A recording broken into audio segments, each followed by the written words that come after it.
Yes, you're the one that's paying me, but paying me is so low on the totem pole when it comes to who actually is in control, who actually has the power. Keep watching to find out what book I'm talking about today.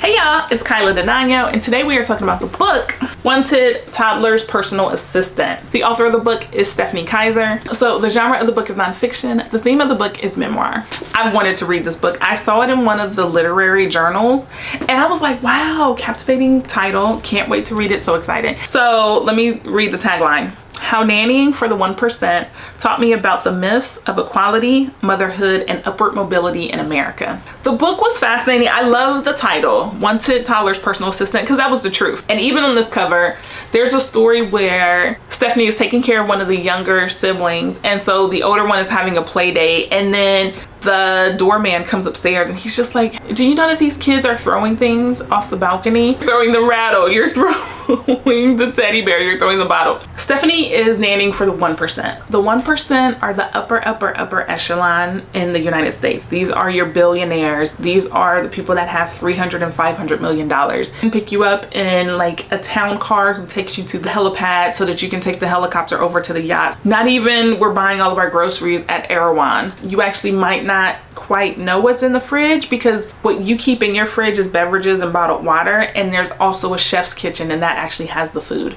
This is your 17-year-old child is having their apples peeled before they go to soccer practice. This is that, okay? And so you're reading the book and you're just like, okay, first thing first, privilege. Stephanie was incredibly privileged to be in this position of power amongst the house, right? So a lot of times the default parent would be the mother. So they would be the one that was hiring the nanny and making sure that she knew where this went and how that went and how the other nannies did it. And so that she could tell Stephanie so that she could kind of be in charge of the other house staff. So Stephanie was nannying as a full-time role. I'm talking like $180,000 a year, health insurance, all of these things. But then you find out that there's times where she gets to drive the cars from some of the families that she lived with. She's managing house managers and other things like that about like groceries and stuff that they should order.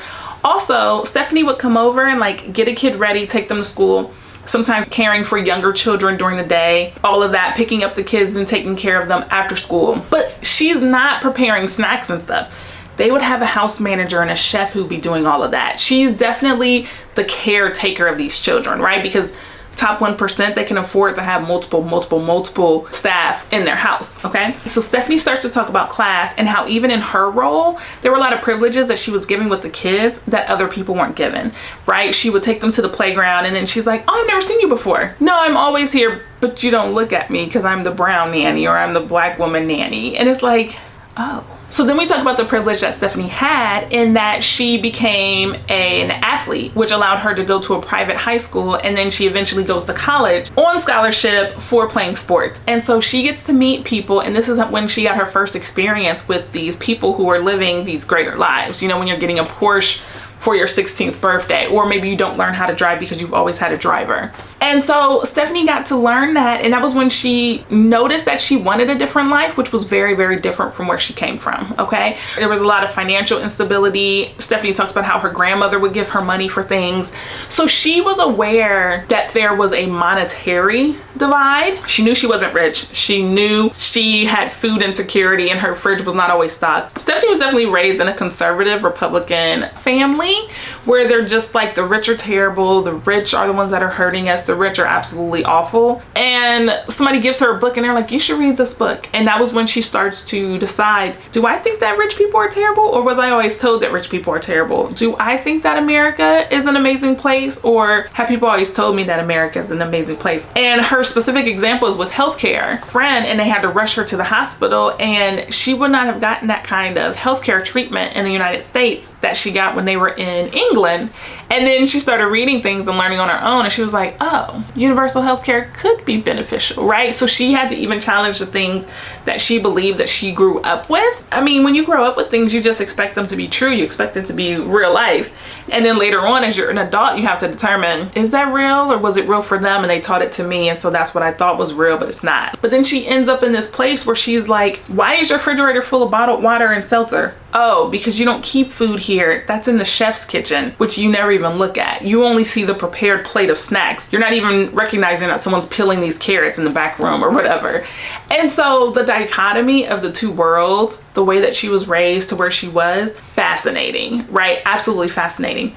So part of the reason why Stephanie could be this big time nanny was because of her education, okay? When people tell you a college degree is not worth it, do not listen to them if they have a college degree. I have a college degree. I also have a law degree. I could not tell you that a college degree is not beneficial.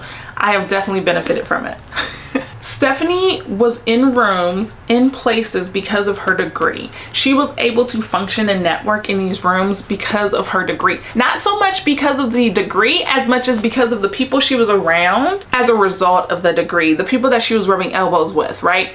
I personally am an extrovert and I like to talk to people. I like to network. I love to rub elbows, but that is a practice skill. It's a soft skill that you can learn. I get a lot of that from being in these uncomfortable positions, from being in rooms where I am definitely not the smartest person and I have to just listen and read the room. Those are experiences you get from going to college, from going to law school, from being in places where you are not the biggest, brightest, boldest, and you have to learn from others, because she never would have been in those rooms to even been able to interact on the same level. The other thing that was really, really fascinating is the truth about mothering. Even with the top 1%, at least in the United States of America, there is still a default parent. And what Stephanie noticed was that even though she was doing a lot of the caretaking for the kids, the mothers would still be the default parent. If something was happening, the kids would typically reach out to the mother. Mama, help me with this. Mama, help me do that. Mama, help me do this. Right? So people that were hiring her would have been the mother. The people who would have been doing the interviewing and stuff would have been the mom. The dad might poke around and find out, but a lot of times it was still on the mother to then hire help because she needed more help, which I don't know, I think I kind of felt a way about, because that was our case too. We had a nanny for my daughter, okay?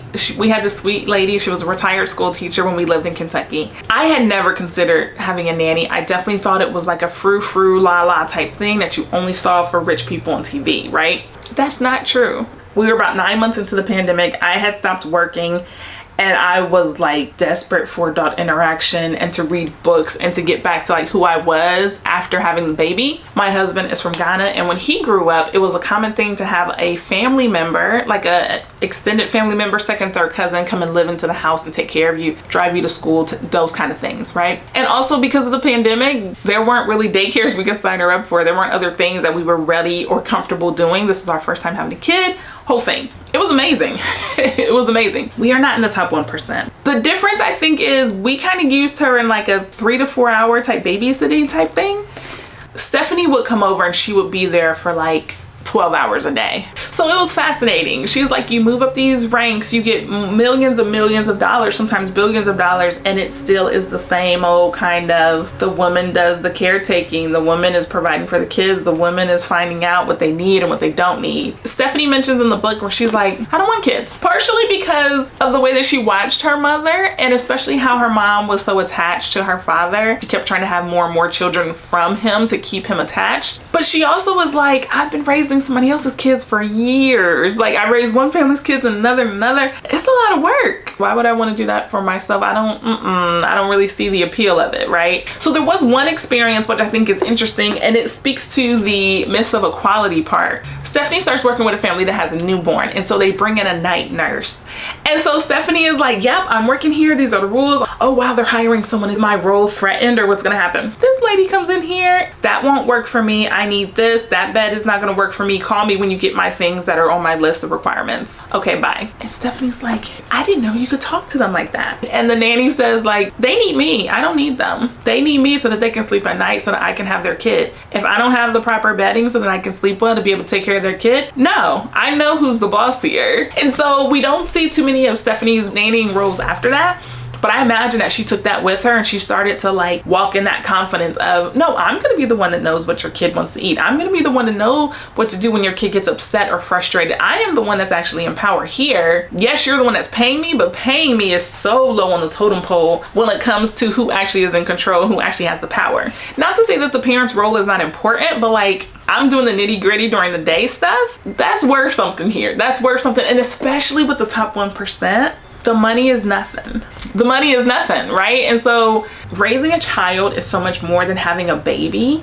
And I find that a lot of times when you see people and they're so frustrated with having kids because like you wanted the baby, you didn't want to raise the kid. It gets a lot different when it gets into raising a kid, right? Because the baby is only the baby, what, until they're 1 year old, and then you have the rest of it. And so, but also you get into the extremes of, Stephanie goes on this interview and somebody wanted to hire her for their 16-year-old so that he could get to and from practice. Like, make sure he brushed his teeth or something. And she was like, okay, no, I hope, Stephanie, that you write more books after this, because I would love to know what else you're doing. And also I would love to find out if you become one of those like OG nannies who's doling out the advice to the younger nannies. Like, no, you're the one that's in control. You're the one that is helping them to make their life easier. And so very, very good. If you enjoyed this book review, I'm sure you'll enjoy some other ones that I have. All right. So get right on into the next one and I will talk to you later. Bye.